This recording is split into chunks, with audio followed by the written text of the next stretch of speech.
Hey yo, think piece. Oh, what's up? What's going on, man? Dog, you do know that it's 4 a.m. in the morning, right? I mean, what are you doing up so late? Oh, you see this new video I'm working on? It's gonna be the biggest project I've ever worked on. I'm talking 30 pages of script, 50 hours of footage to edit, promotional material, the whole 9 yards. So, yeah, I'ma get back to it.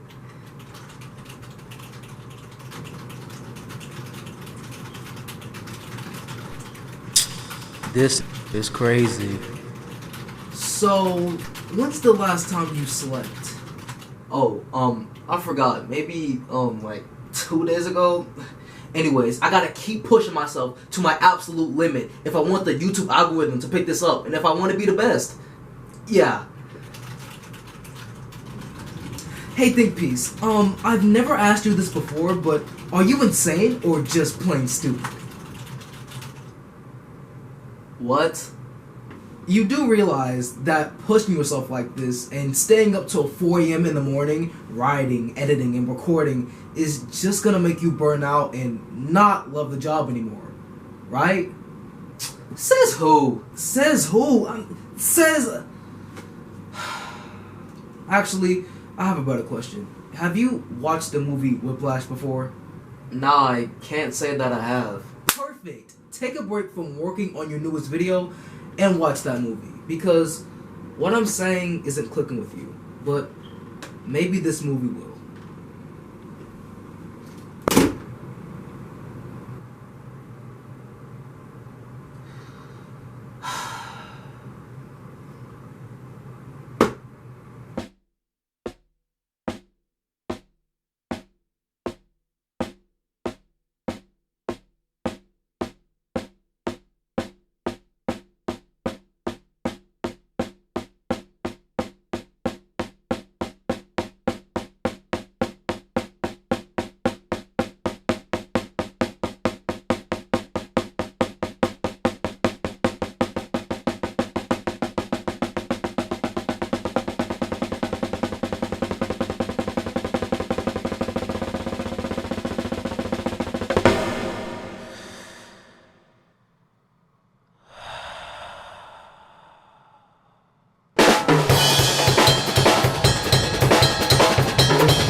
You know what?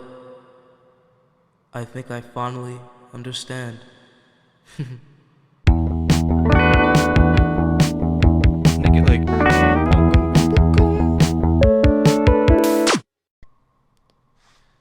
Let's start this off right.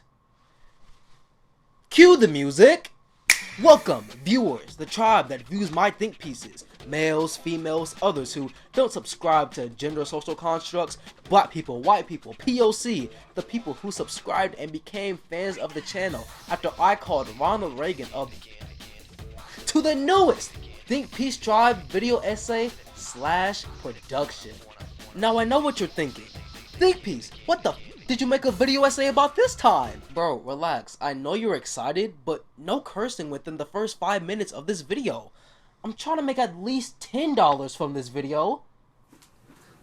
Anyways, You read the title of this video, and you already saw that fire intro I cooked up, so let's get into it. We're gonna be doing a reflection piece / analysis about the movie Whiplash. But first, a quick summary about the movie. And I actually mean it this time. I'm not saying that I'm gonna quickly summarize something and then my summary ends up being 10 minutes long. You know what, to keep this promise, I'm gonna summarize Whiplash in 5 sentences. Yeah. Alright. Let's go! Andrew, played by Miles Teller, gets discovered at his music school by Fletcher, played by J.K. Simmons. While Andrew sees this as a great thing and even gets the confidence to get the girl that he's been yearning for, Fletcher shows Andrew his true colors as he gets on him for not being on tempo, throws a chair at his head, and proceeds to call him every insult known to man. You are a worthless, friendless little whose mommy left daddy when she figured out he wasn't Eugene O'Neill, and who is now weeping and slobbering all over my drum set like a 9-year-old girl. Even though this upsets Miles, he finds success in Fletcher's methods of teaching, as he becomes the new core drummer because he lost the past core drummer's folder, and earns the part by pushing himself better than the other drummers. However, he starts to change for the worse and becomes distant from his family and cuts off his new girlfriend entirely. Fletcher announces to his class that one of his former students named Sean Casey died in a car accident, and the day of the Dunellen competition comes and everything goes wrong for Andrew, and it all builds up to Andrew getting into a car accident himself, and then fighting Fletcher because even after pushing himself to the brink of insanity and showing the effort to be there after a truck smashed into his car, Fletcher still kicked him out of the program. Andrew gets kicked out of music school and takes Fletcher with him as he learns that Sean Casey committed due to the depression he got from Fletcher's teaching methods and reports it to the school. Months go by and Andrew seems to be doing better as his bond with his dad is still good, and sees Fletcher at a jazz bar in which Fletcher finally explains his teaching methods and even invites Andrew to be the drummer for his band at the JVC Jazz Festival. Fletcher tries to hit up his girl again and learns that she's moved on, as she should, cause it's absolutely fumbled the bag, and goes to the JVC Jazz Festival, only to learn that it was a setup to make Andrew look bad so that he'll never play the drums again. And as he leaves in despair to be embraced by his dad, he does the wildest thing ever. He goes back, upstages Fletcher in his own band, gets the band to play Caravan, does the most amazing drum performance / solo that you've ever seen, and totally succumbs to Fletcher's teachings. As his dad looks at his son and can't recognize what he's become, and Andrew and Fletcher lock eyes, he finishes the performance and the movie ends and the credits roll. What? I mean, I said that I would summarize Whiplash in 5 sentences. I didn't clarify if those sentences would be short or run-on sentences. Now, did I? Anyways, Whiplash is a fantastic movie, and I implore you to go see it for yourself because, honestly, it became one of my favorite movies after I finished watching it. And it taught me valuable lessons and made me think about how Andrew pushed himself to the brink of insanity through sheer determination for his art and why he did it in the first place. But actually, what is determination? Have you really asked yourself that question before? It has a lot of definitions and can be defined differently through people's own experiences with the term. So let's look beyond its dictionary definition and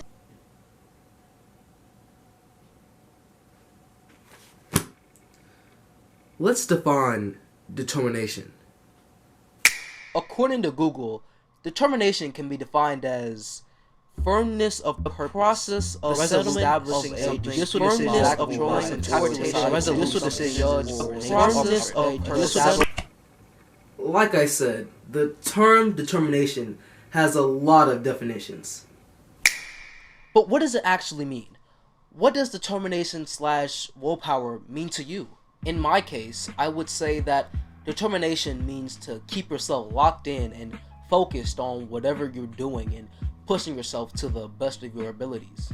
In Andrew's case, I feel like his definition of determination is to be totally focused on your craft without any outside help or distractions and pushing yourself beyond the brink of insanity for the sake of your art. And truly, this is what he thinks, because in the movie, when he tells his family that Charlie Parker didn't know anybody till Joe Jones threw a symbol at his head, and they respond with, "So that's your idea of success?" He responds with, "I'd rather die drunk, broke at 34, and have people at a dinner table talk about me than live to be rich and sober at 90, and nobody remembered who I was."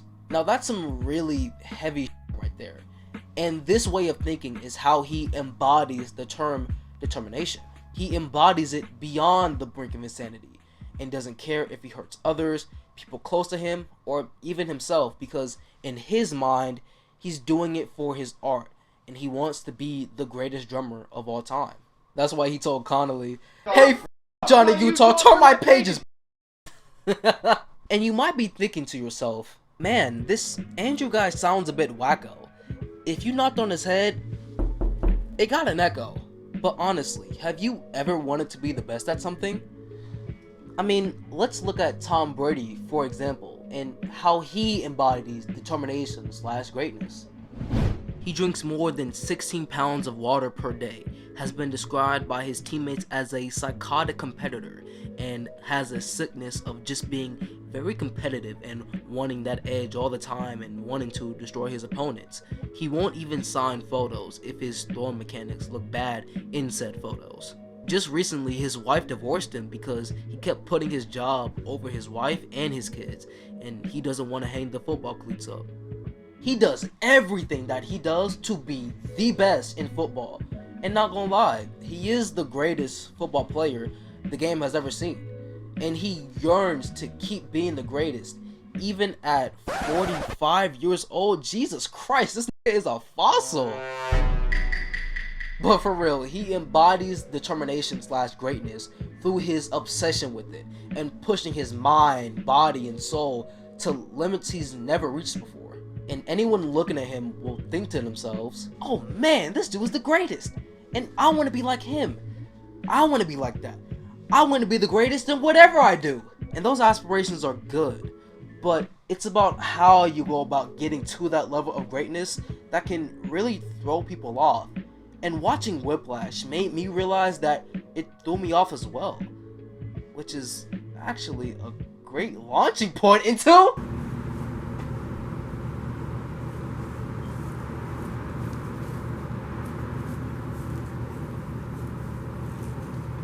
Why Whiplash scared me?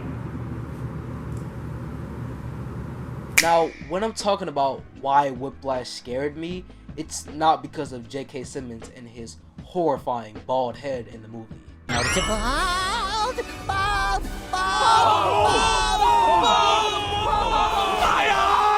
Or the tense and anxious scenes between the characters Andrew and Fletcher, or Fletcher and the band, or you know what? Any tense scene in this movie, because it's shot like a horror movie sometimes and can be considered a horror film if you really want it to be. Whiplash scared the shit out of me because I saw myself in Andrew. I related to his determination and what he was doing to himself, and told myself multiple times throughout my first watch through of the movie that I can do the things that he's doing to himself for the sake of his art and wanting to be the greatest, or I already have done those things. And that was really frightening for me. I talked about this on TikTok, how I saw myself in Andrew a little bit too much. You know what I'm saying? Like, I was watching what this man was doing for the sake of his art. He was driving himself to the brink of insanity, all for his art. And I was thinking, like, is this movie trying to call me out? What's going on here? You know what I'm saying? Like, I really had to, like, sit down weeks. I'm talking like weeks after I watched that movie, that one movie, and I had to reconceptualize everything that I have been doing up till this point. And that's true, because when I saw Andrew, it was almost like seeing a reflection of myself in the mirror. A kid who has to go through a hard-nosed teacher and grind like no one else around him to become the greatest he can possibly be in his field. This ain't in the script at all, but you can see why I almost called Whiplash my literally me type of movie. This also led me to have the wrong idea about the movie in my first viewing when I finished it. Like, I literally said, a character that gets challenged and goes through hardships, and only through sheer willpower and determination is able to strive to new heights and pop his shit like never before. Which is very ironic when I say that I almost mirrored Andrew, because this is something that he would say about what he went through. And it just goes to show what I used to think about determination and pushing yourself beyond your limits to be the greatest.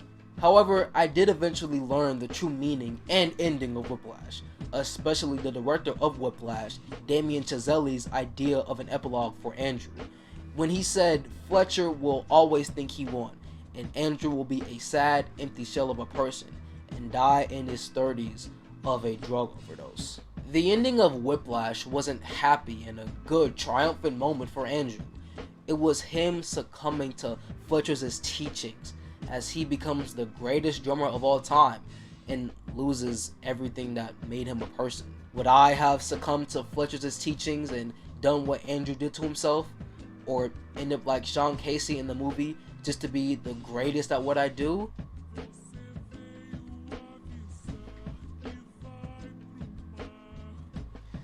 Yeah. And that's what scared me. When I finally sat and reflected on that movie and started to ask myself the hard-hitting questions, I realized that something was wrong with me and my idea of determination, willpower, and how you go about being the greatest. Whiplash taught me the true danger of determination, something that nobody has really told me about. For years, I had the most deranged views about determination and willpower hammered into my head, and for the first time, I realized that. And it made me sit back and ask myself,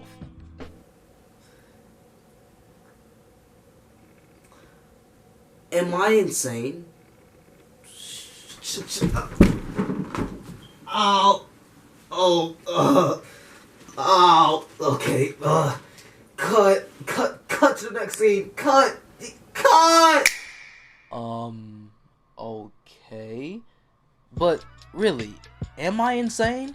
I mean, not only did I say that I could/would destroy myself like Andrew, and I have deranged views about how to get to greatness, I have my own personal experiences with pushing myself to the brink of insanity, and honestly, the first example I can think of is this YouTube channel. I mean, when I started this channel last year, speaking of last year, I just hit my first year anniversary on YouTube, so can we clap it up for me real quick? Yeah, thank you all. Okay. Back to what I was saying. When I started this channel last year, I was handling being a college athlete, school, and my YouTube/content creation platforms as a 17-year-old freshman.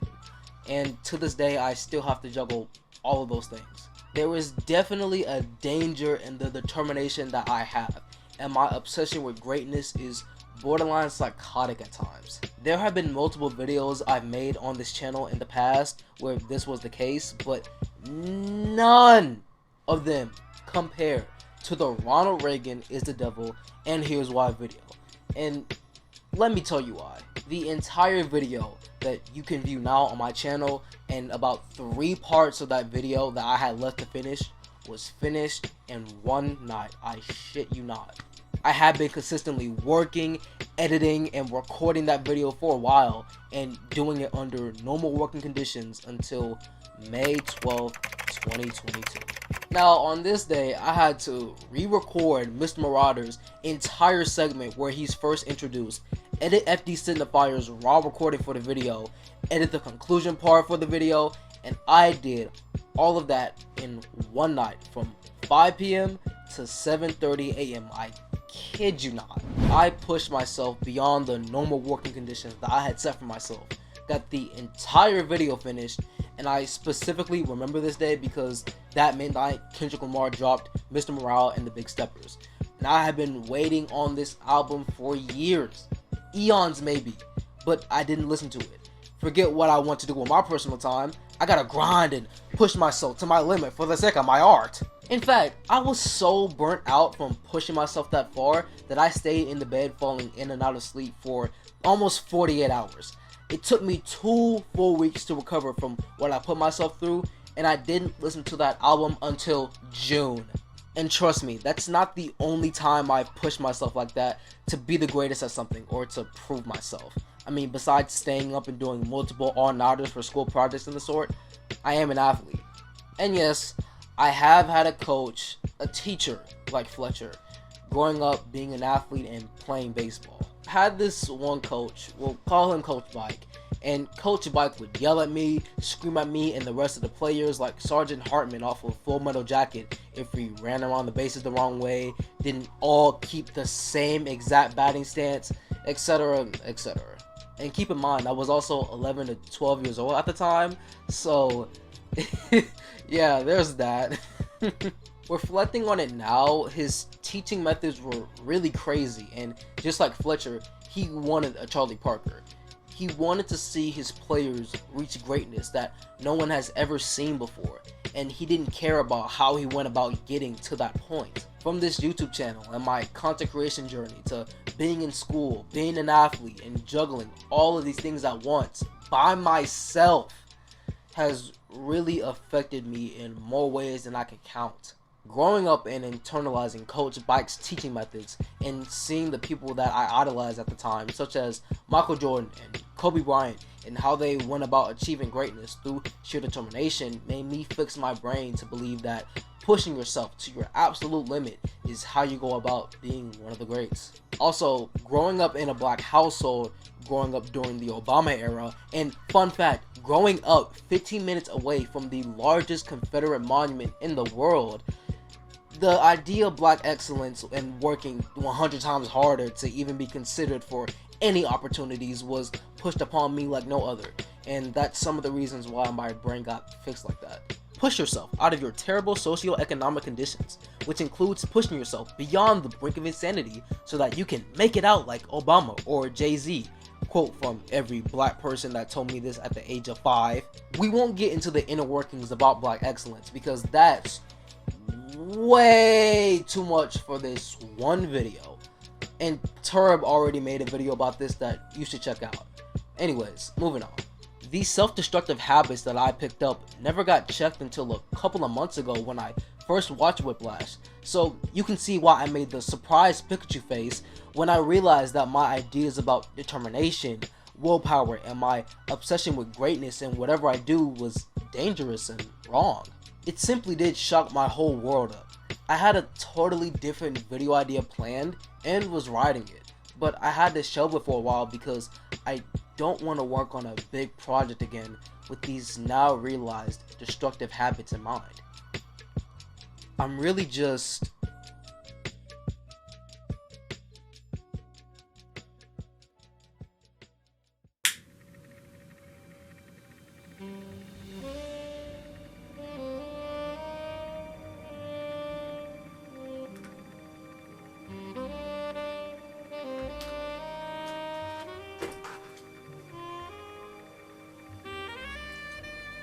afraid of my ideas on determination, afraid of my ideas on willpower, afraid of my obsession with greatness, afraid of pushing myself too far until the point of no return, afraid of becoming like Andrew, afraid of becoming like Sean Casey, afraid of my process and my habits, afraid of myself, and most importantly, afraid of the answer I'll give if I ask myself, was it all worth it?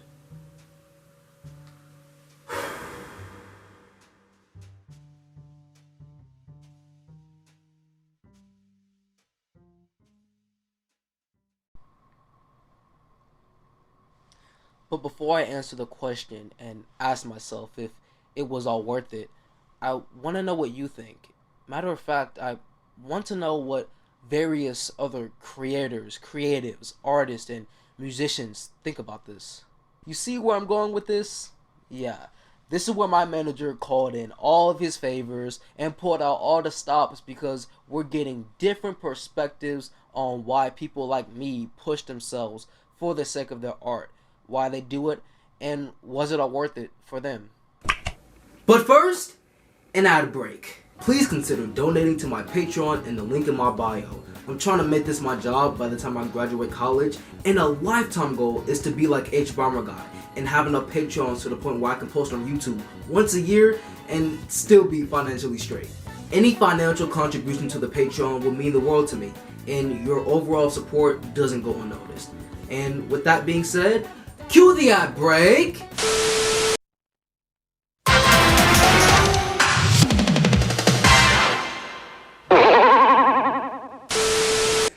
Now go ahead and send me money, yeah! Money, cash.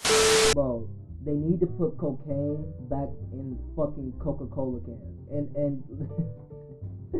hear me out.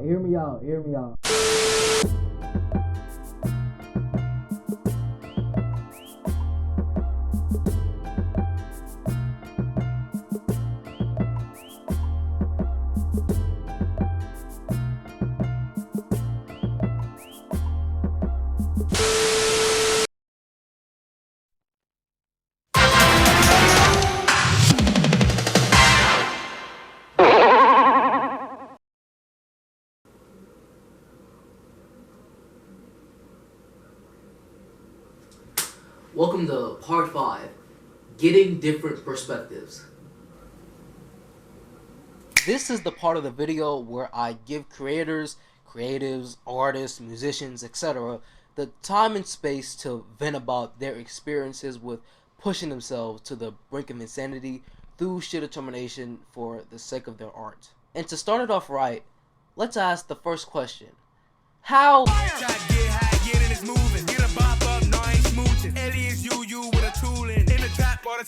So, like, I am the type,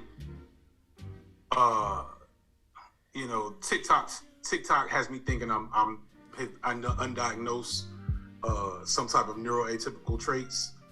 It's quite possible. My son is a lot like me, and we had him diagnosed with ADHD. So I don't know what it is, but I get hyper focused, and when I have a creative idea that gets in me, nothing else gets done till that idea is out. So there's been nights where I got up out of bed at 11 o'clock at night, which is late for me, and wrote till 2 o'clock in the morning because I had to finish processing this idea, and I wouldn't be able to sleep, Specifically, I'm still feeling the effects. Like, I went to the doctor today. You know that athlete video? I know what I'm talking about. So the athlete video, I was really proud of. I was really excited for it, and it had a sponsor, so like I had a schedule to keep, right? Mm-hmm. And for whatever reason, I kept messing up recording it. So I recorded that video like 4 times before I got the final recording. This is before I had an editor. Yeah. And so, like, literally the week it's due, I'm recording it and edited. It's an hour, maybe 10-minute video. I don't know how long it was. One of my, one video's all long. And so I must have edited that down in like 3-day spans. We talking about like 15-hour work days, 3 of them straight, if not more. And like I woke up like the day after with vertigo, like legit couldn't stand up, and was freaking out. Like had an ambulance called. I've had all these tests because the shit still hasn't really went away. And so like low key, I'd do it again. That's the problem. Is when you're really passionate about something, especially something that's in your control. There's so much outside of our control as people, especially as Black people. And like, I have been blessed with this opportunity to make content as my career, as my job. And so like, I'll be in there. Like, I've gotten better since then because I'm like, okay, I'm going to fuck around and I'm gonna get like the mangakas, like how many like mangas end because the mangaka dies. Like it happens a lot, way too much. And it's like, all right, let me not do that to myself. But it gets maybe a little unhealthy. Oh my goodness. Okay, so we're getting into the personal stuff. I love it. I would say there have been a lot of times in my life where I've just sort of not without even realizing, like just subconsciously driven myself way past what I was capable of. But really the most, I guess, relevant time would be last year when I was starting YouTube. I was making 2 videos a week, and one of the videos would be 30 minutes and the other one would be 10-20. And I didn't realize how hard I was working, but like it was like 24/7. I would wake up, work, go to sleep, wake up, work, go to sleep. And it was like almost like a frenzy. I was totally out of it, and I worked so hard, and then I got everything that I wanted, and I immediately crashed for honestly the last, from like January until September. That was the crash, and it was really, really hard because I didn't understand that I was still burnt out. And then this month I finally got back into it, and I realized, holy shit, you can still enjoy doing things. But I just like my nerve endings were stubs by the end of that process. I was completely burnt and exhausted. And I just burnt the candle at both ends for like 2.5, 3 months straight. And then I just disappeared into nothing. So that was very intense. I know I've pushed myself beyond the brink sometimes. You know, I've sacrificed sleep. You know, I've pulled all-nighters. You know, I've hyper-focused on things that I felt needed a little less attention and trying to make them, you know, the best video yet.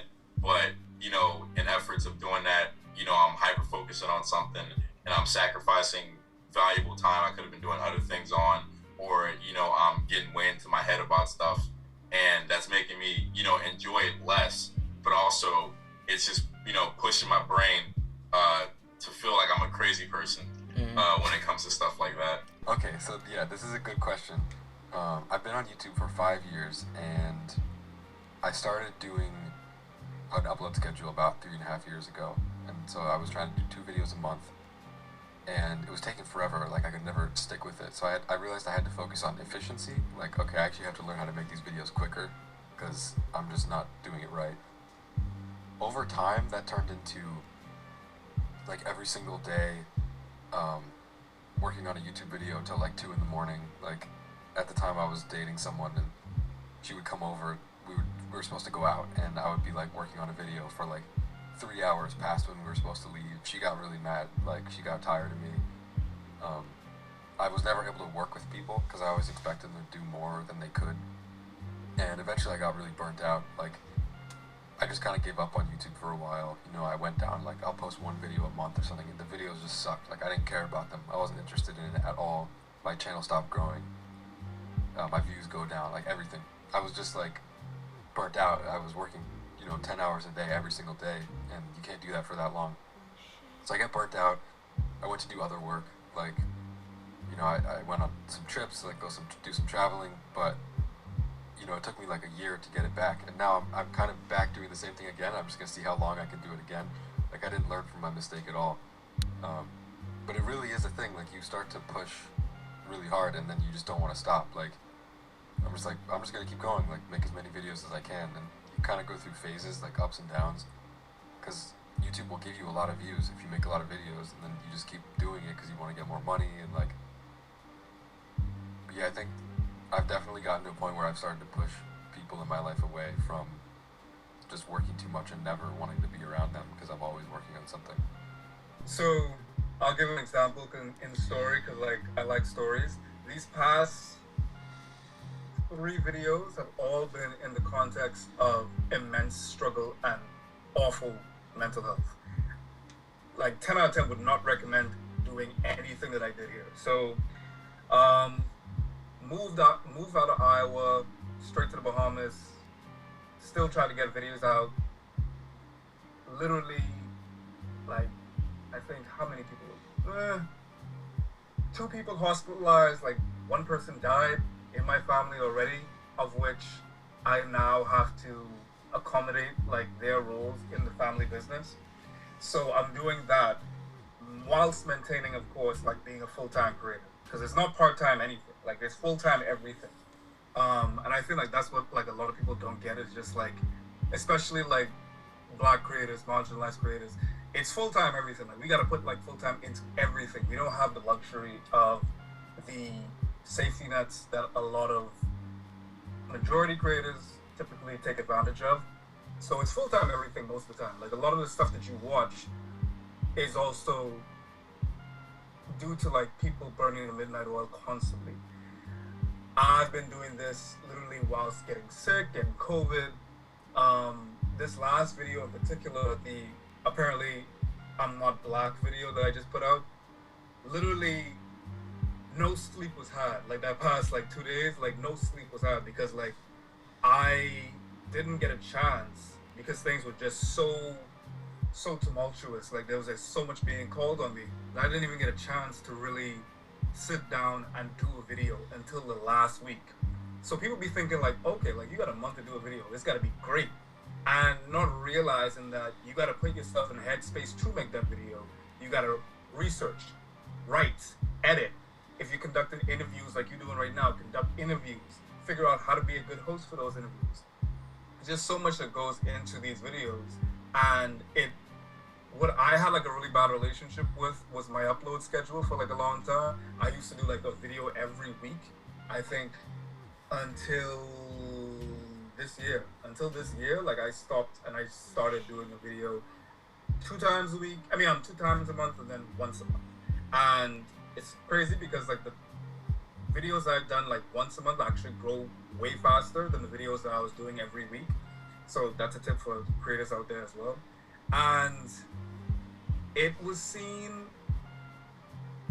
with pretty much awful mental health. Like the type of headspace that you end up in trying to continually talk about the things that we talk about, which is misogyny, war, racism, patriarchy, like just being marginalized in general, and making it into something palatable and something entertaining. In my case, like very entertaining. I like to at least like on the side of like edutainment, like, you know, education and entertainment. I lean a lot more like on the entertainment. If you want the essay, you can get it from Feek. But like me, like I ramp up the entertainment in a lot of my videos because that's how I want to watch something. Like I'm not gonna watch a lecture. I've been to school. I got an advanced degree. I don't need another lecture. So I mean, like if I wanted to read it, I'd have read it. I want to be entertained. I want that introspective perspective from someone, and more often than not, I gravitate towards that. So that's why I try to put like a lot of entertainment in my stuff, and it's very difficult to dilute something as disgusting as, you know, interracial fetishism, and, you know, master challenge and all that other stuff, and the sexualization of black. That's hard to talk about. Even more difficult to actually turn it into something that is entertaining, palatable, and consumable for a wide majority of people, of whose feelings that I have to keep in mind. And that puts me in like a difficult headspace. So like I take a week definitely to recharge after a video, and then after like that 3-week span is like the formulation and shooting, editing process. But like you need that 1 week, and FD showed me that. Shout out to FD. Everybody knows FD showed me that like really early on, because he was just basically like, look, you need time to do nothing, like nothing, just nothing at all. Like don't think about content, because I know you know that like we always thinking about, damn, that'll make a good video, damn, that every conversation, you on the toilet, you thinking about making content, you having sex with your girl and you thinking about making content, like it's everything. You at family functions and like funerals thinking about, damn, the intricacies of death and funeral, like that sounds like a really good idea. Nah, you can't do anything, and you need that time to do nothing. And we don't give ourselves the grace to do that, because we are like, anytime that we're not making content is time that we could be making content. And if I'm not grinding as hard, then someone else is. They're gonna get my views. I'm gonna fade into irrelevancy, and I'm gonna go to working a 9 to 5 that I don't want to work. And that's a real thing. The sad thing is, like, you say that, like you say, oh, you know, don't grind too hard, you know, take your time and everything. But at the same time, you know, you really can. Like, that is a real thing. As a content creator, like, if you're not somewhat present on these platforms to a certain extent, if you're not interesting, they will turn you off. They do not care about you. Like half of my audience, maybe even 75%, if I don't do the thing that they want me to do and I do it the way that I do it, entertainingly, they're not gonna watch.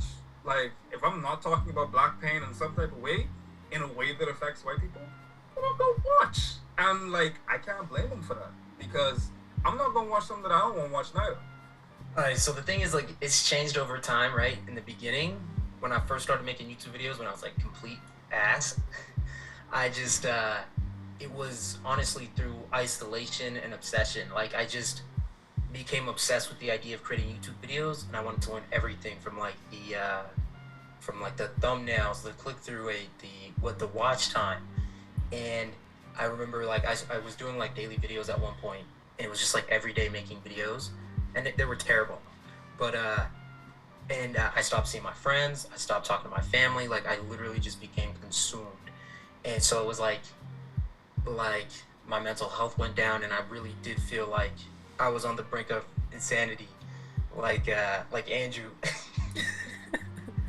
But now it's a little bit different.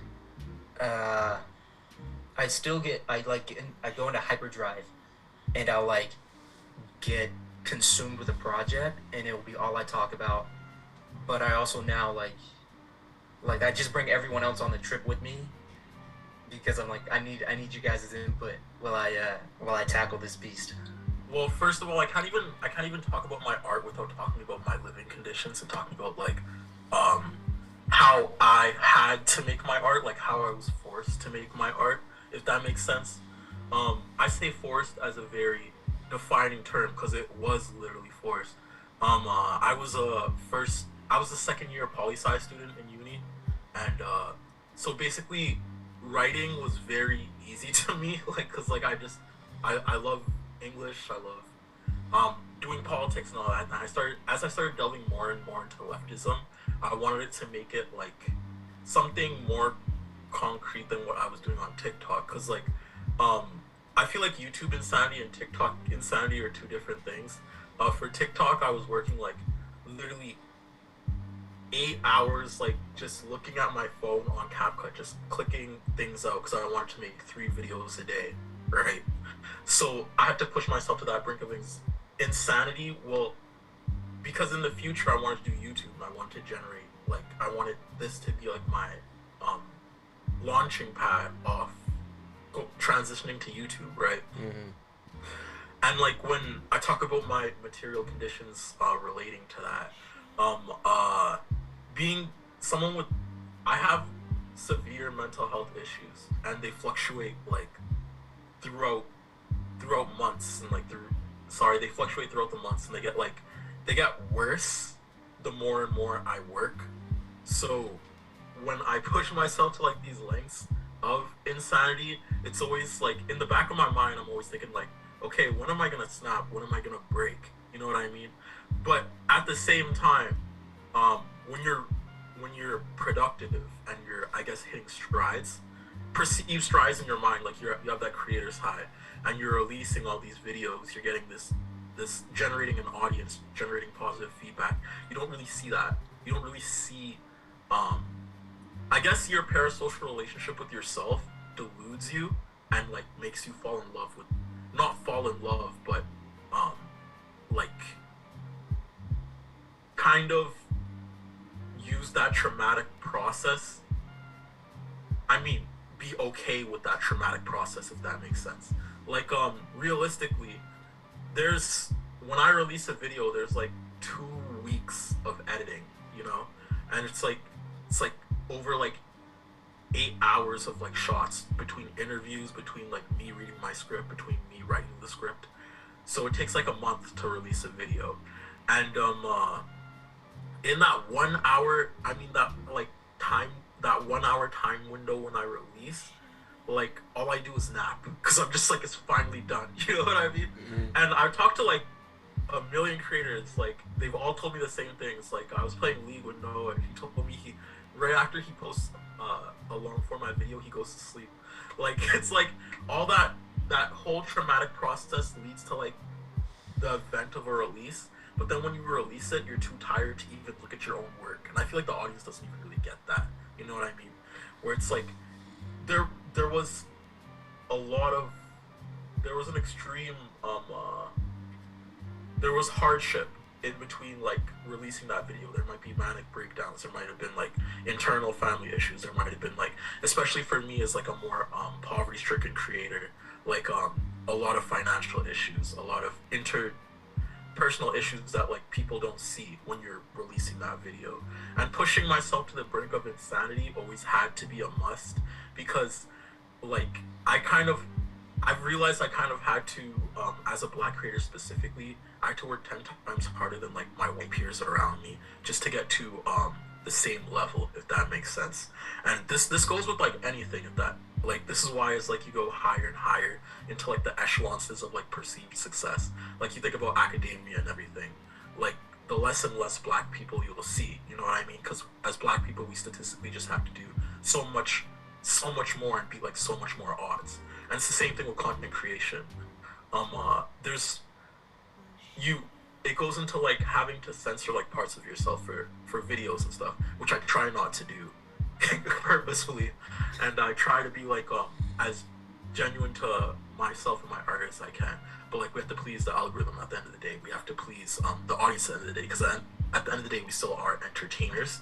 So there's also a point in like, as a black creator, sometimes you have to sacrifice parts of yourself for your art, and people do it in different ways. Like some people delve into minstrelsy, you know what I mean? Like Speed delves like deep into minstrelsy. Some people use their selves as a reflection of their art, like Foreign, how he uses like his Caribbean accent and everything to like get his points across, his jokes. Well, yeah. Oh, it's bad. Okay. My entire life, I have just been forced to, like, you know, push myself beyond my limits, because when I was younger, a lot of people do notice about me. I used to talk about it a bit more on my platform, but I was really heavily involved with both cheerleading and dancing, and I would be like borderline exhausted, about to be passed out, but it's just kind of like my coaches would be like, no, get up, you can't take a break. You can't quit, you gotta keep trying. So because I was engraved with that in my brain at like such a young age, and I know a lot of like athletes have this problem too, and dancers and cheerleaders and whatnot, we're kind of like taught from like a very young age that we have to, you know, always push ourselves beyond our limits. And I have gotten hurt before because I have pushed myself too hard, and I was doing like tricks and flips that I was not necessarily ready for. And I realized that part of the reason why, like me as an adult, especially when it comes to the kind of job I have, the kind of program I'm in school, it truly does affect me. Because I remember I had to edit like 2 videos and have an assignment turned in at 11:59, and I basically like, I was not okay. I was beyond stressed out, but it's just like I needed to go ahead and get it done. And the thing about it is that like, sometimes I end up waiting to the last minute to get stuff done simply because I was busy doing other things. But sometimes I try to hurry and get everything done out of the way so I wouldn't be stressed and waiting to the last minute. So it's just kind of like an endless cycle of stress for me, because like right after I get off of the call with you, I need to go script up a video about this Barbie movie. Like, I was even working today because I got up early because there was a new episode about Miraculous. And you know how, you follow me, so you know how I love Natalie from Miraculous. I was like, oh no, like this is my brand. I gotta make sure I'm one of the first people to have a video out about her. And I spent the whole day working on that because Wi-Fi was bad. And I had so many distractions. So I have been really stressed out about that. And then I told you, I already got the video pushed out today. And I already have to, you know, make sure I get another one done, because while I still want to talk about Miraculous on my channel, I know that's not what everybody wants to watch my videos for. They want to see my other content too. So it is very much stressful. And it's like, I also feel like with my channel, I'm trying to please everyone, because I'm like, you have people that simply watch you for Miraculous. You have people that simply watch you for your Disney videos. You have people that simply watch you for your Total Drama videos. And then you just have people that just simply watch you for your hot takes. But it's kind of frustrating because I feel like I have to cater to everyone at least every 2 weeks. Everybody gets their share of what they come to my channel for. So it's a little annoying. Sleepless nights. I've stayed up all kinds of hours into the night and just trying to, cause you know when you got something, when you got an idea in your head and you're trying to get exactly what's in your head onto the paper or onto your screen or whatever, you just not satisfied until you get there. You will just keep, just keep tinkering with it and tinkering with it and tinkering with it, and then next thing you know, you look at the clock. It's about 3, 4, 5 o'clock in the morning. Like, oh, I got to work tomorrow.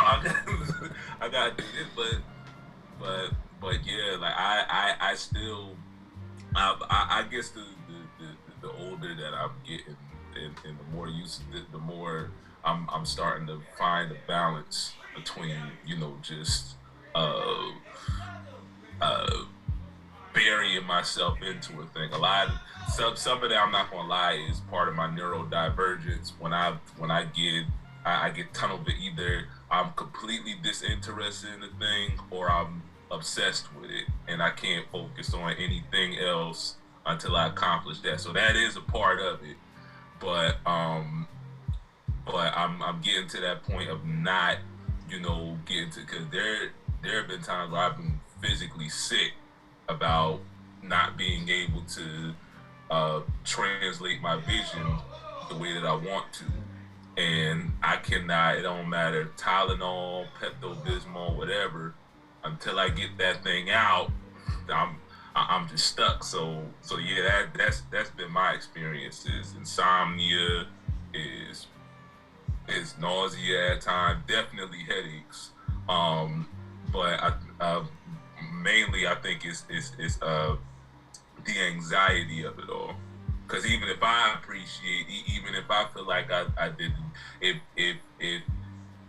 I can't get somebody else to see, and it goes both ways. If I can't get somebody else to see, the vision, then I'm sitting here, I'm saying to myself, what was the point of me doing all that? But then at the same time, it's plenty of time. Like I put out a video today, and you always get, those ride or dies that are like, oh yeah, this is the greatest thing I've ever seen, blah, blah, blah, blah, blah.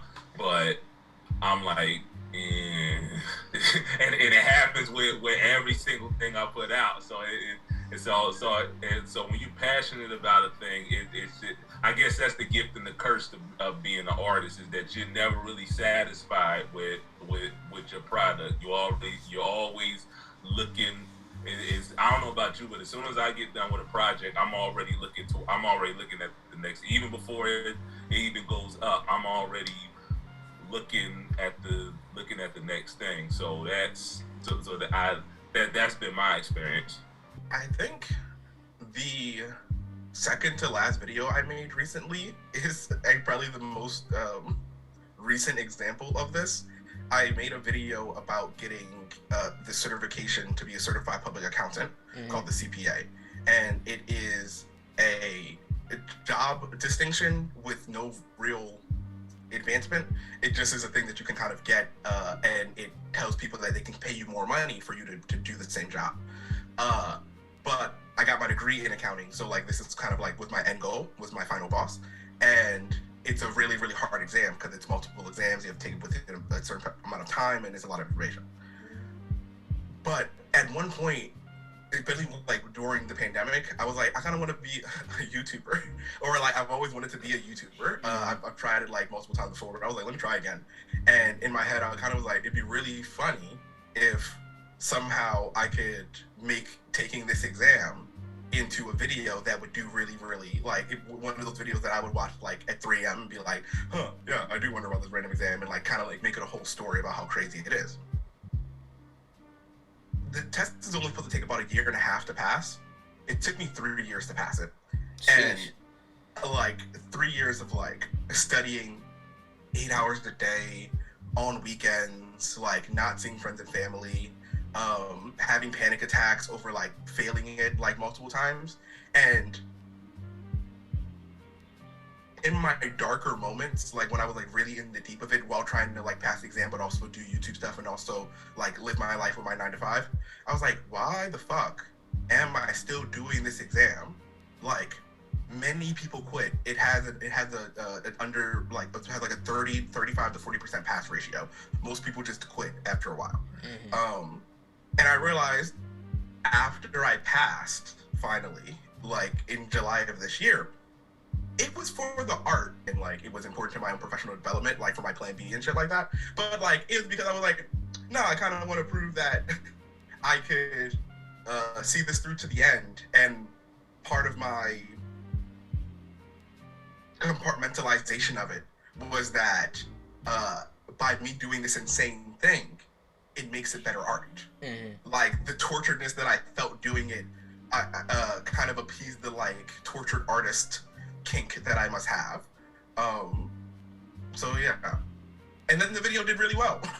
And then the video is my most successful video. It's the video that most people, if they found my channel, is gonna be how they found their channel, which is probably dangerous in some aspect, but it is a moment in my life where I realize, you know, really good art is when you do or push yourself to a limit. People enjoy seeing that. We like those stories, and it does kind of inform how I think about making art. That, you know, it is important for me to be vulnerable or to do something extremely to push myself. Like the more it contributes to the notion that if I push myself more, the better art that I'll make. I have had many a sleepless night editing or trying to get out content on time. I feel like for a lot of artists or like content creators, there's this fear that we'll miss like a viral moment, or like we won't be able to kind of ride the success of like being consistent online. And for my like the things that I make specifically, it takes a really long time. Like I do pretty intense like makeup looks for the videos that I do, so I sometimes end up doing like multiple looks a day, and then I edit the whole night, and it makes it so that the video comes out on time, but then the period between projects always becomes longer when I like force myself to work really hard. The last video that I put out, I ended up pulling like 2 back-to-back all-nighters just to finish filming and editing for it. And like the product at the end was good, but I find myself struggling to like hop back into my next project because of how tiring it was. Yeah, I think that's the last time that I like worked myself pretty hard, but not like it wasn't like I couldn't recover. I think the last time like I really like pushed myself was probably when I was in college, and just like every finals week, I don't think I've ever like done a thing in advance. Like I'm a master procrastinator, so because of that, a lot of my projects end up being done like last minute, and because of that, I end up like stressing myself out a lot. So yeah. Well, I don't know about pushing myself to the brink of insanity, but I definitely, when I was first beginning in the world, right, I'm a very analysis paralysis kind of person. So I think for maybe 6 months before I started even like thinking about actually making a YouTube video, I was just researching. I was reaching out to people, the mentors that I have, that I've been in constant communication with. I just about a 1-year anniversary on YouTube, right? They have been Hollies, they have been Evelyn on the internet, people like FD Signifier. I was just like reaching out, just emailing, right? You know, I was just emails back and forth. How do you do this? How do you do that? I'm like phone stands. How am I supposed to like put my phone up and let's record this video? What do I need to do for a background? How do you get sponsorships? Okay, so like what's the way that I'm supposed to use, like make these little thumbnails so I can grow, like things like I get really like obsessive with like little details and stuff like that because it's just so fun to me. It's like a little game and a puzzle. and I love trying to solve puzzles in real life, and I just like figuring it out. So like I said, I'm an analysis paralysis type person, and I like puzzles. So that kind of came together and created this like very obsessive and unhealthy Frank mindset that like at the beginning was kind of like taking over my vision for what I wanted. So I really had to like sit down and like ask myself what it is I actually wanted from like this entire creative experience in the first place, and how this was going to connect to other ways that I plan to expand in the future. So speaking about like pushing myself to the brink of insanity, it was that, and then realizing that there were other ways that I can do it and like have all of the goals that I wanted and achieve them as well without having to do that. Like that was unnecessary. Like I very much did not need to do that. I get more views now than I ever had before, and it's because I post one video a month. Like I don't. It's really unnecessary for you to be pushing yourself to the brink of insanity. Even though I will say, this YouTube paycheck though, yeah, that's another thing where I'm just like, oh, you gotta reach $100 for the payout. Interesting. Mm-hmm. So you want me to drop 2 videos in 28 days? Interesting. I will say that's been a little bit of a bitch trying to write a whole ass new video, because I literally have an outline. It's like 6 pages long, and I'm just like, I haven't even started like completely breaking down the topic that I want to talk about, because I'm supposed to be talking about disciplinary practices in households of color. So like I have this like working outline, just like that's a heavy ass topic, babes. Like that's a lot to talk about. That's the research. Reading. You want me to do all of that in 28 days? What? So I will say that's a little like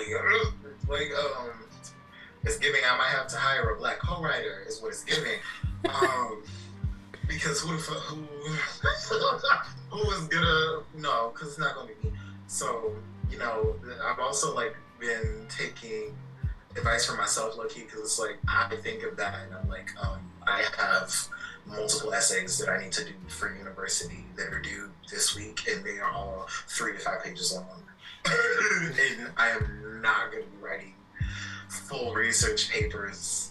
And then also on YouTube, I'm going to be doing more research, which frankly I enjoy the YouTube research more. But it's like I have assignments I need to turn in, and I have speeches that I need to memorize, and having an editor. So much time off my plate. The last video was edited so well, and it was so good, but also like just kind of like learning to delegate other tasks to other people. I cannot be the only person doing all of these fucking tasks, especially now that I'm monetizing. I want to start getting paid off of it, which means that there are going to be times when you have to like split up the money that you make, but I'm kind of like making peace with that.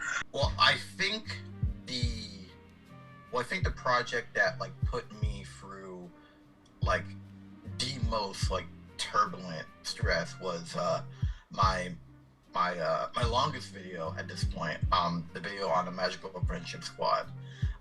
It's funny, it went from something that was supposed to be like a 5-minute overview to something that altogether became like a 45-minute video with like multiple collaborators. It came out a year later. But for most of that, I was trying to do all myself because it felt like I had this whole thing on my personal back. Like there was nobody else that's going to do this show justice, so I felt I had to go all out. And for most of it, I was definitely going on my ballpark because I had never like done a video like that long before.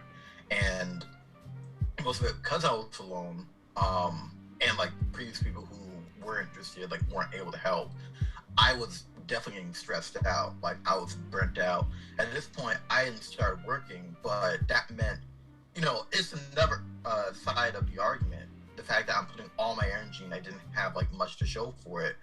It's way easier to burn out. If I didn't get help from some of my friends to like edit those segments and put it all together at the end, like it would not exist. And I think the perfectionism and the fact that the show meant a lot to me were 2 elements as to why I felt like so passionate about it. Because again, I felt like I was the only one who could do that video. And I'm glad it exists, because it definitely like forklifted myself in more ways than one to where I am now. So I am glad of how it resulted. But I would not repeat, the months, almost a year of, I'll just say it, like, mental and emotional turmoil that got me to this point.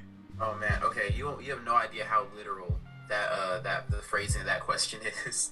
It's like, I started making content back in like 2020. Or like, I was making content before that, but I started making the kind of stuff I make now in 2020 because, like, obviously the uprising started then and stuff like that, and I felt like it was important for me to be making stuff that was relevant to what was going on.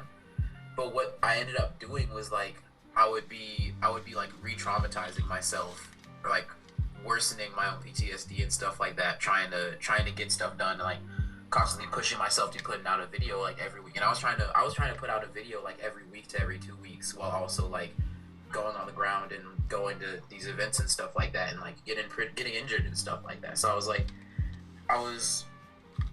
pushing myself, not just mentally to like do something that just wasn't feasible, but I was like pushing myself physically to literally getting to the point where I was like losing my mind over it. And then eventually I just burned myself out and I couldn't even make anything for like months because I just like messed myself up doing that. Well, dude, like, it's super wild in that when I first started playing, it was just always comparing myself to like other people that I saw in that lane, and just practicing or playing just to imitate that without understanding like why. Where I'm literally just doing things that I thought were good poorly, and overall I feel like generally like my art suffered because of that. Like, it wasn't my voice, it was me trying to like perform someone else's voice. It's super, it's disconnecting, and it doesn't bring you closer to kind of where you want to go. So one example that always comes to mind for me is a couple years ago now. I was in my last year of college, and we were doing a rendition of Macbeth, and I was playing the titular character. So lots of lines, like even with the play cut down, like Macbeth has a shit ton of lines, go figure. And I remember staying up quite late a lot of nights just trying to get those lines in, because I think by that point I had established quite a bit of a reputation, I guess, for being fairly quick to learn my lines. So I remember one night specifically I was getting really bent over just one line in particular, and I remember like spending just like hours and hours and hours just going over this one specific like stanza of dialogue, just going over and over and over and over again.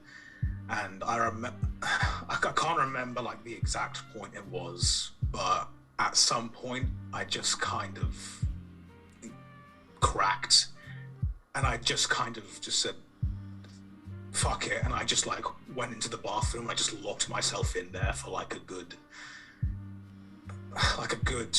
few it felt like hours. It honestly could have been like 10 minutes. It was probably just 10 minutes, but to me it just felt like I had reached the point where I just needed everything to stop. Like I just wanted like time itself to freeze. And I've reached that point a fair few times since then, but that's always the instance that stands out to me the most whenever I think about it. There was one specific time where I drew myself like to insanity. I was filming a video essay and I wanted it to be perfect. I had worked like, I want to say I worked like a 10-hour shift with like barely any breaks. I was so exhausted, and I was like, I need to film this video today or else. And it was like the day before Thanksgiving. It was like a lot of stuff going on that day. And I was just so like, I wouldn't even let myself take a break. And this was before I even had like a set, like I need to post on this day. It was just like I wanted to that day. So I was trying to force myself to. And my camera kept on shutting off. I think because I was so like trying to get something done that it wasn't working out for me. and I like the video ended up being fine, but I was just like, that was a point to where I literally was like about to throw up from how stressed out I was over like a video. A lot of times I get hyper fixated on things, so luckily I don't really get driven insane in that way. But like the part, like I'm getting really burnt out right now, and like something that I've noticed is like when I first started making videos, and my first video got what I considered a lot of views, I actually like wasn't excited. I was like terrified, because I was like, I have to keep this going. I have to keep on getting more views. I have to keep this consistent. And so that's something that really, like that mentality really does burn me out, where if you're doing well, it feels like you can't ever stop or take a break. And I think that can push a lot of people to the brink of insanity, where their whole life becomes about YouTube. You know, pretty much staying up all night over every painstaking detail because you want like a specific cut to be just right, or you want the song that you're playing in the background to like come in at the right exact point or whatever. I don't know, something about like, you know, making something that you really enjoy doing can actually kind of end up making me more like, I guess, just kind of towards that brink of insanity. Definitely with making YouTube videos, I feel like I get more, what's the word I'm looking for? I just get really anal about like making sure that everything is like just right. And you know, I'm not even really like that about most other things really, unless it's like just like something like that where it's just like, you know, putting all effort in, and you know, it's something that I really want like other people to enjoy as well too. When I first started YouTube, I was putting out like, trying to put like a video a week, and that was like insane. Because like when you're doing videos, it like take like, you know, research and then looking shit up and getting different sources here and there and reading long ass sources. It's like a lot, like one day, and trying to edit that at the same time. It's just getting this like this really like intense thing where like it stopped being fun. So I had to like abandon the upload schedule to like no longer like push myself to like make these videos every week. And when the videos were like weekly as well, like they weren't that great because it was always rushed. Yeah, it was like rushed because I wanted to like just follow all the YouTuber tips and be like the YouTuber out here. Editing Lonnie is really playing tricks on me today, and I genuinely don't know how to stop him. Like, come on, just let me ask the question, you fire! Try to get high, get in this moving. Get a bop up, no, I ain't smooching. Alias you with a tool in the trap all the time, I might move it. Yeah. I mean, so I don't think you should look at what I'm doing or like where I'm at as emblematic of a lot of people's. You shouldn't use me as a solid example. I'm an outlier. You know what I mean? Like when I've been going back to Whiplash, he would probably say yeah too, right? Yeah. He lost everything in the process. He lost his connection with his family, he lost his girl, and low-key he lost his humanity. I got all that shit. You know what I mean? That shit was solidified before YouTube. In fact, it's those things that make it possible. Like literally, I needed 5 minutes because my wife just came in from exercising a little while ago, and we had to corral kids and put away groceries and check homework and things like that. And I had forgot that we were going to talk, and I was like, "Oh, I gotta check out," because I already pushed this back once, and I was like, let me make sure I come through for Think Piece. So like my wife is handling the rest of the nighttime routine right? So I have support and partnerships and all these other aspects that means I can lose myself in my work, you know, and I can follow a dream, and also, you know, a dream that pays well. You know what I'm saying? It's given. I went to medical school money. Once you get to a certain point of YouTube, without medical school loans, although because I got so many damn degrees, it's close. But like it has allowed for my wife to stop working. You know, my wife has been a corporate thug for, you know, the better part of over a decade, and she was tired of corporate thugging, you know, and like now she gets to chill, and she might go back to it. She got a lot of thug in her. So like it's worth it on multiple levels. I feel like I'm doing work that's meaningful, that contributes to society as opposed to leeches off of it or perpetuates certain systems. So for me, it's worth it. I think for a lot of young men, especially going into older men, they don't understand how important it is to get that foundation in place before they lose themselves in a dream or an art form or a goal or a grind. Because we're taught as young men that the grind is the self.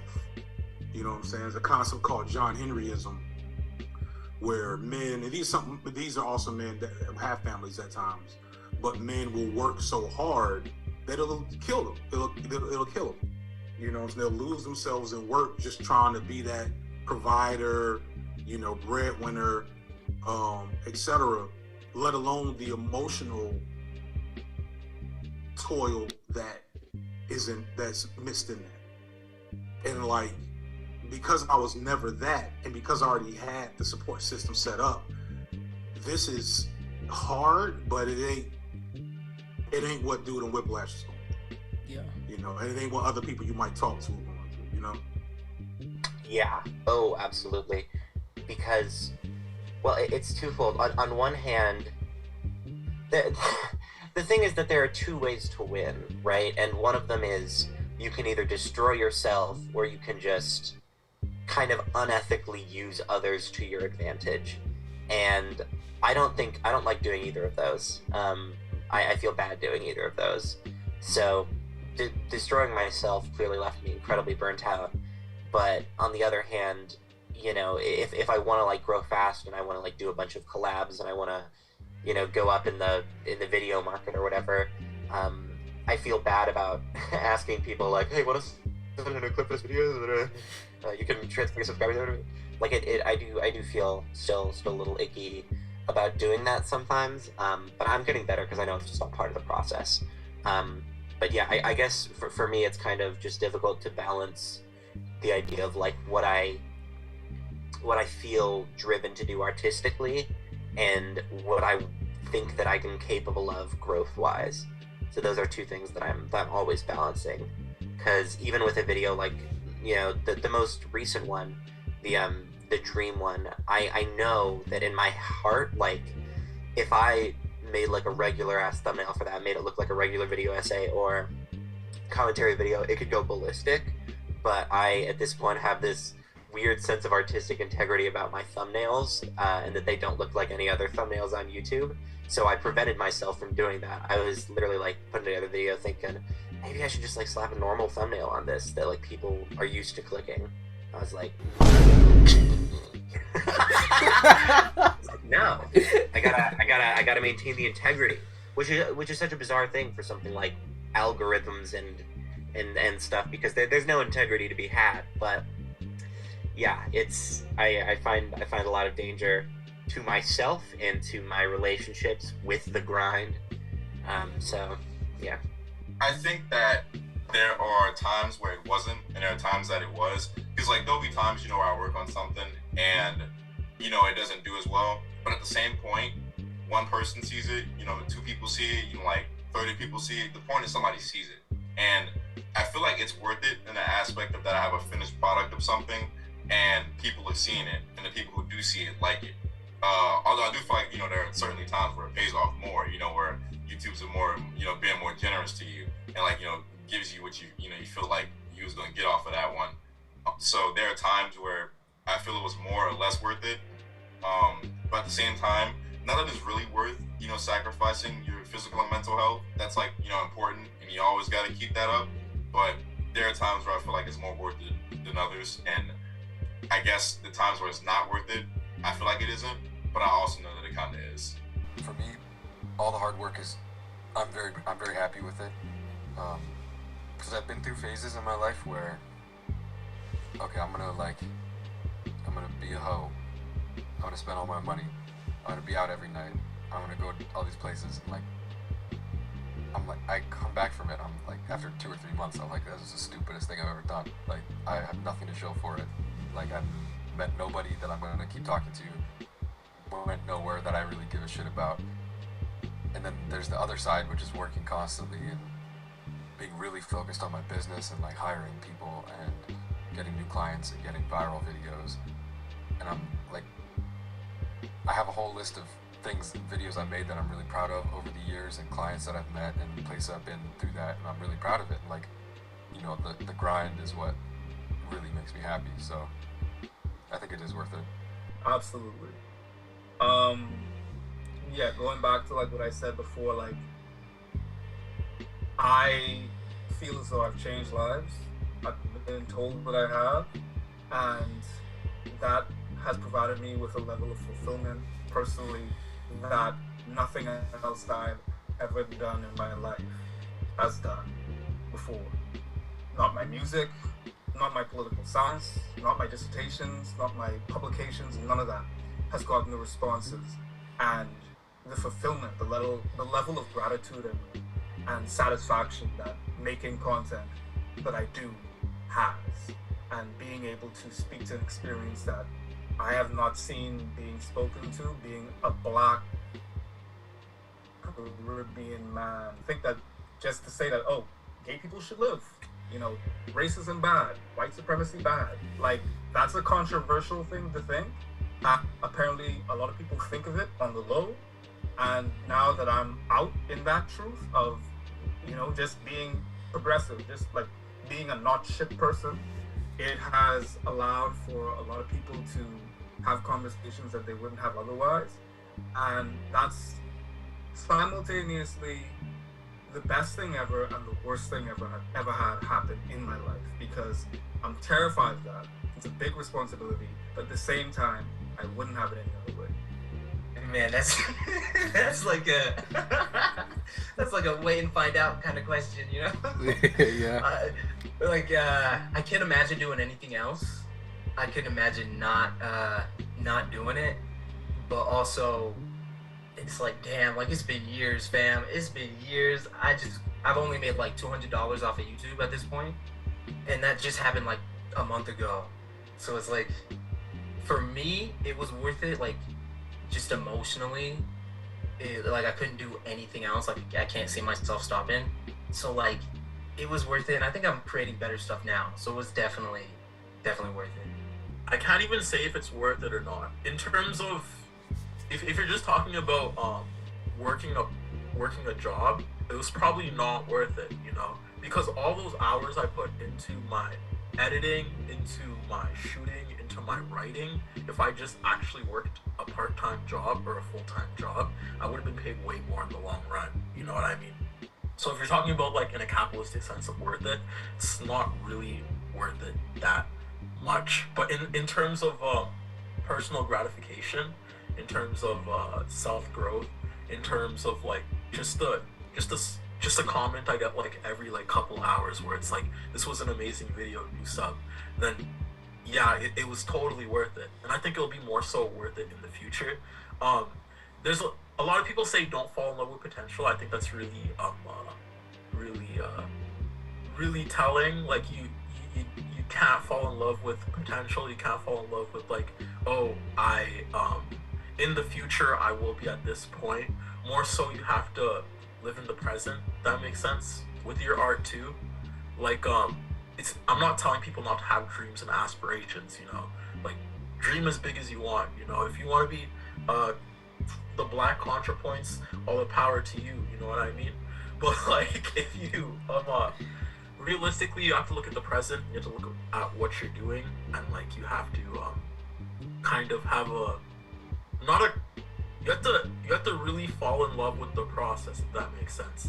But the process is also very traumatic, which is why it's a double-edged sword. Because when you put like we said in the past questions, when you push yourself to a certain extent, you could break. You know, you could collapse. You could have creators burn out. Just go through like some creators go through it bad, where they go through like 6 months of just not even like touching their laptop or their work or anything. You know what I mean? So it's a double-edged sword where you do have to fall in love with the current state you're in, but also know like I'll be if I keep segueing here, where will I be in the future? You know, so like in terms of, is it rewarding currently?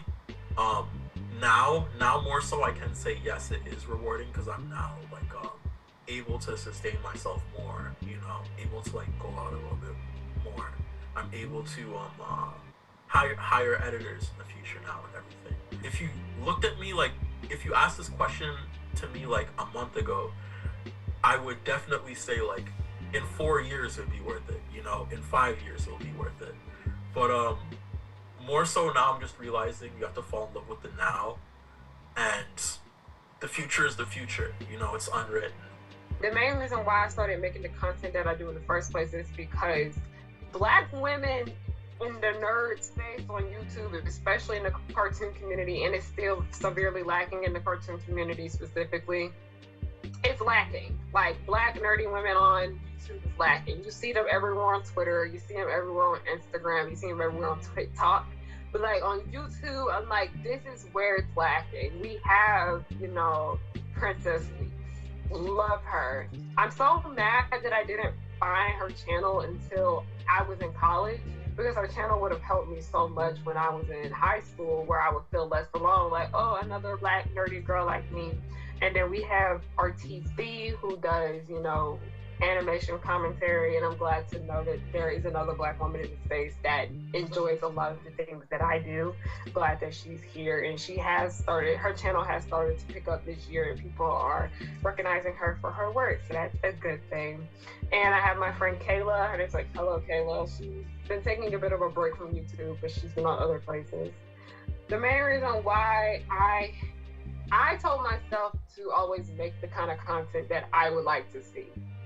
And I realized that there weren't any Black women, girls, whatever, making content on the things I enjoyed. So I was like, you know what? Why don't I be that person for myself? And then probably I'll find some other people that are nerdy just as well, because there are a lot of other like nerdy Black girls that do YouTube that have hit me up and were like, your channel helped me so much. I feel more comfortable with posting this kind of content. Thank you so much. And like I said, so many of the little nerdy Black girls, like at cons when I get there, they be like so thankful for me. If I could go back in time and do something, like I said, I don't regret it, but I really wish I had always started off doing the kind of content I honestly always wanted to do. My first instinct is to say yeah, but sometimes I wonder. Sometimes I wonder if it is. Sometimes I ask myself, I mean, I have my days where I say, you know, I regret doing this. I'm not gonna lie. Like, I have my days where I'm like, why did I even put myself through this stress or whatever?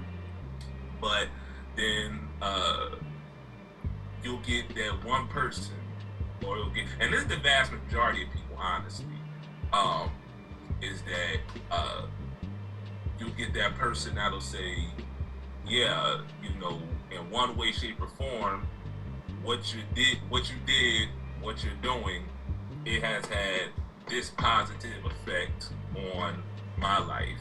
You got a father and a son that's in the same house that might not, you know, see eye to eye, you know, but they sit down and they, at the very least, they can sit down and watch a video that you have, and they can talk about it, converse about it, laugh with each other about it, and, you know, it brings them together in a way that otherwise they wouldn't have been. So it's moments like that that make me say, yeah, it is worth it. But I'm not going to lie and say that, you know, I get up every day and say, oh yeah, this is the best thing. And some days I'm just like, oh my God, like I don't feel like filming. I don't feel like recording nothing. I don't want to edit this. I done edited this video for like 2-3 weeks now. I just don't want to do it, you know. So it's give and take. Time will tell. I feel like I'm too young to really like make that assessment right now, because for all what I said, obviously there are obvious drawbacks. My mental health is in shambles, and it's not sustainable inevitably, right? Now that I'm out of school, right? Now that I'm done past like really the majority of like where I would push myself, right? Like doing all that studying, writing all those papers, doing all the clubs, and then like coming right out and then like immediately making content and trying to do other things. When I take it slow, I realize I would also make better work. Now when I take more intentional time to like make sure that I'm rested, and what I think it's a Lincoln quote that says, you know, that I sharpen the axe. I tend to you know, it tends to be easier for me to do the mind to body thing. So if that's the case, if now at 26, I'm saying, well, if it's the case that if I'm more well rested, if I sleep maybe more than 5 hours a night, I'm gonna actually be better at the things I want to do, then maybe I shouldn't push myself so much. To an extent, I definitely wouldn't be the creative that I am now if not for the like very intense projects that I've been on. When I was in school, I was in like a film club, and we would do a lot of student films as kind of one-man bands where we'd have to carry equipment and be the editors and the actors and like be in all aspects of the film, but burning myself out alone, you know, like stoking a fire by myself, and also in a place where no one can really see how hard I'm working. I don't think that in the long run that it was really worth it in the end. Absolutely. Because like I said, I'm a very analysis paralysis kind of person. I planned it all out so that I would not be stressed, right? So now I'm like over the hump of like, oh, this is a new thing that I'm starting. Of course, with the media industry, it's a little different because like things change around, and like certain things that worked before might not work anymore. And you kind of have to like strategize. But like now I have the base knowledge of like what I'm doing to be able to be like, okay, if this didn't work, okay, let's like redo the SEO or something, or like let's change this thumbnail, or like let's try new music, or like let's cross post this on Instagram, Snapchat, YouTube short. Let's just like maybe I should like divest time from here and invest it into here. Maybe I should post more YouTube posts. I have like a basis of like knowledge, so like when it comes to just how easy it is to just produce, it's constantly getting easier. Oh, I can do this, and oh, here are resources that you can also use to do this, because they actually cared enough to supply those resources to me. In terms of the media effects, you know, again, like I can say that like I'm working in my dream career, you know. So yeah, on that part, yeah, I'm happy about that. And on YouTube, you know, from someone who was basically from nothing, like a nobody from Brooklyn, you know, like 2K subs ain't that bad either, you know. But I do feel like looking back on like my last couple years in college I spent in quarantine, it is worth it, but I can't lie and say that there weren't scars that went away. On some level, I feel like it was, because like I made stuff that I'm pretty proud of, that I feel like is useful. There are some videos that I'm like, that I'm very satisfied with, that I feel like I set out to accomplish a specific goal, and I did that. But I also like, part of me is like, I don't know exactly how worth it is, because like now it's hard for me to make anything, and I'm like, dealing with the consequences of that burnout. So it's like it's kind of a mixed bag. It's like on one hand, like I can see like the benefits of having pushed myself that far, and on the other hand, I'm like, I gotta admit that I hurt myself doing it. It wasn't. I mean, it got me to like be able to tour before I was like 28, which was cool. Mm-hmm. But looking back, like I feel like I didn't connect to my instrument the way I wanted to, and now I'm like rekindling that love for it and like enjoying myself and learning a lot. But I spent so much time just trying to do all the stuff and push my body to do it like every day. New show, practice, rehearsal, play faster, punish yourself through this. And so many of my relationships suffer because of that. And, it would be nice to have some of that time back.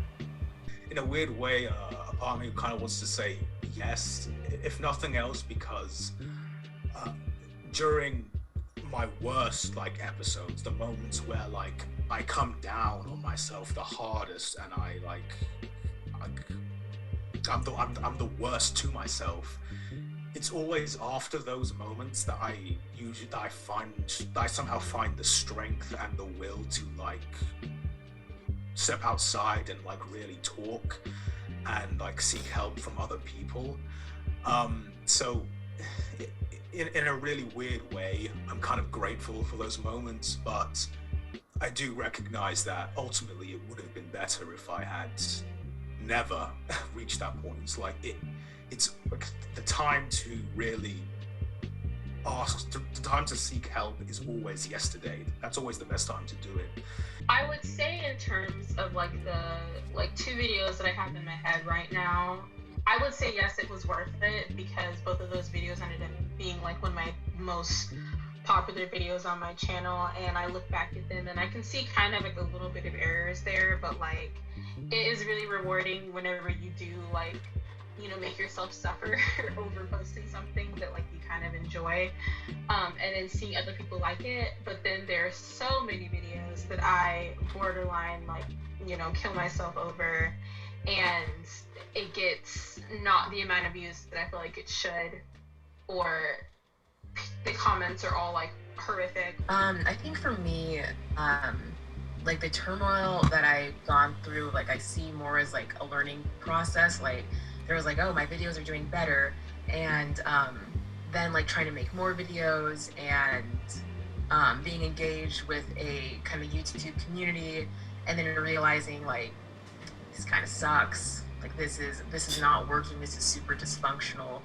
And so for me, I don't quite feel like I've lost anything. There's other stuff that's worn out my mental health, as far as engaging with unhealthy communities. But as far as just YouTube itself, there's a way where I'm I need this.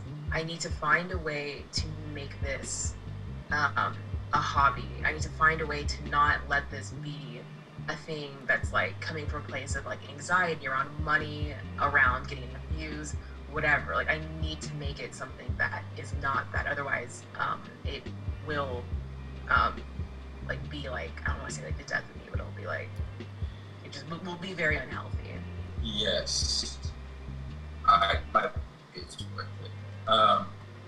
Mostly just because I haven't done anything super crazy to the point where I'm losing my whole mind over the things that I'm making. Honestly, if I didn't say it was worth it, I feel like that would be way more telling of me rather than the actual art that I'm yeah. It sounds bad, but in a way it was.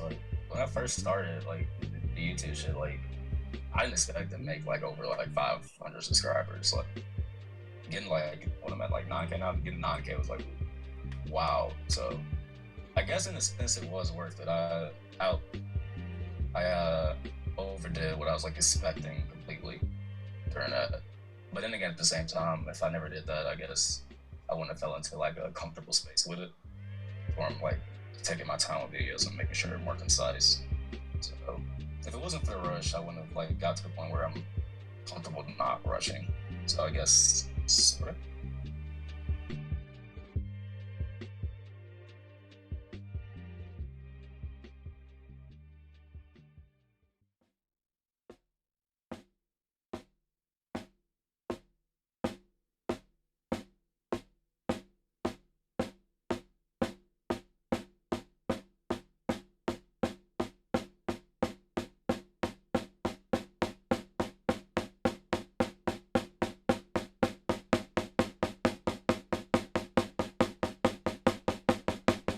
As we near the end of this production, concluding thoughts and a self-reflection from our very own Think Piece Tribe needs to be made.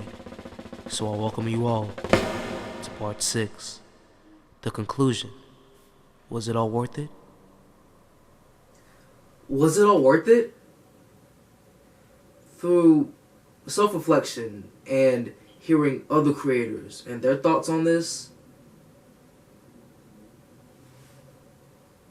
no, it wasn't worth it.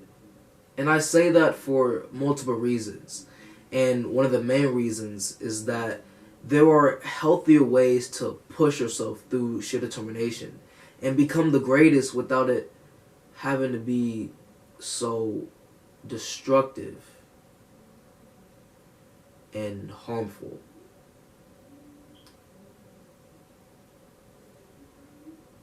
Let me explain.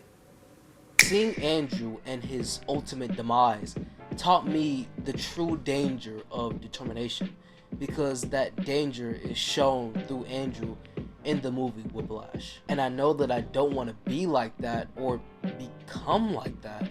There were many lessons that Whiplash taught me when it comes to how you should view determination, willpower, and your obsession with greatness.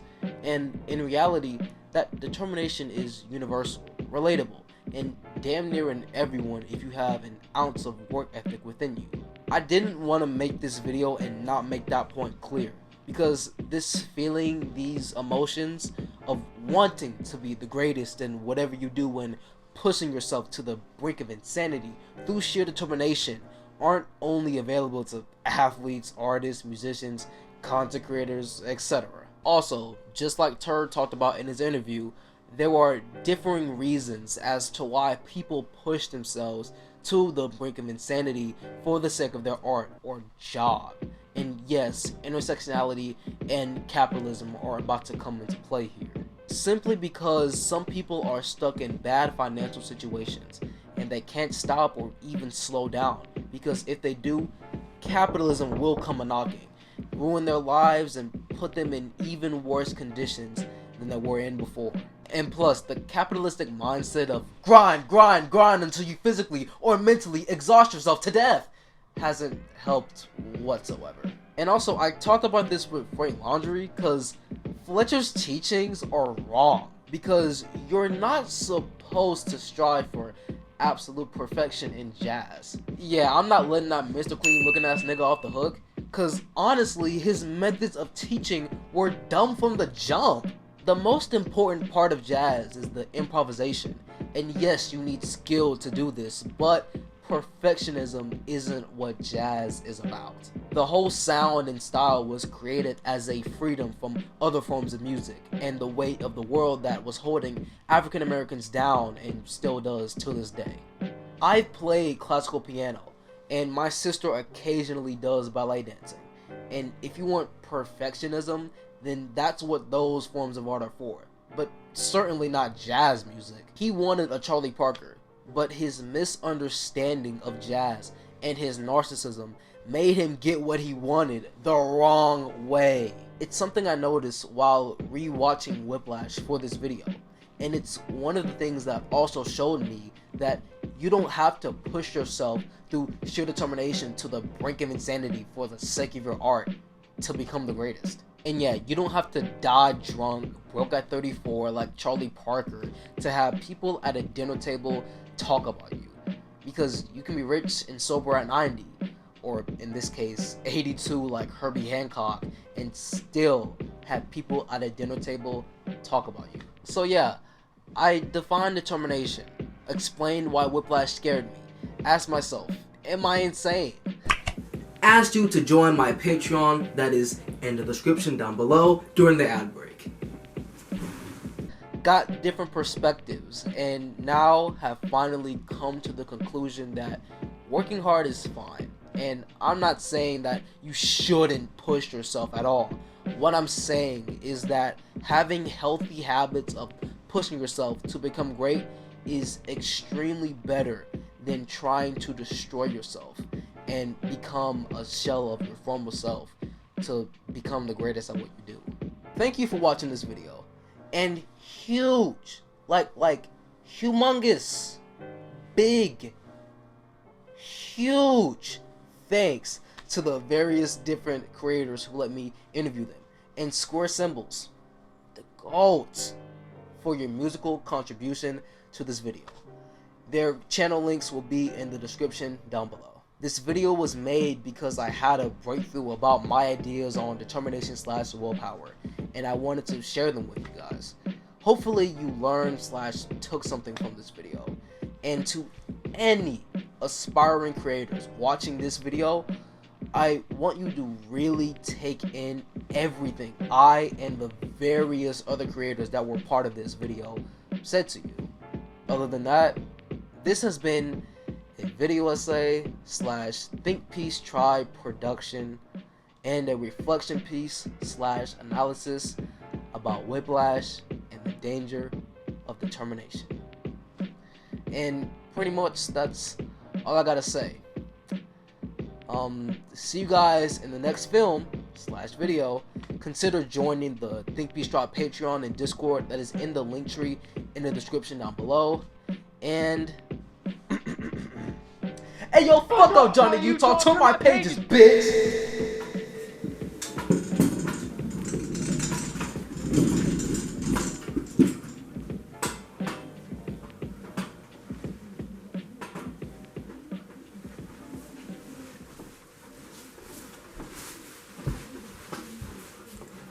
Take one. Hi. Welcome to the end of the video.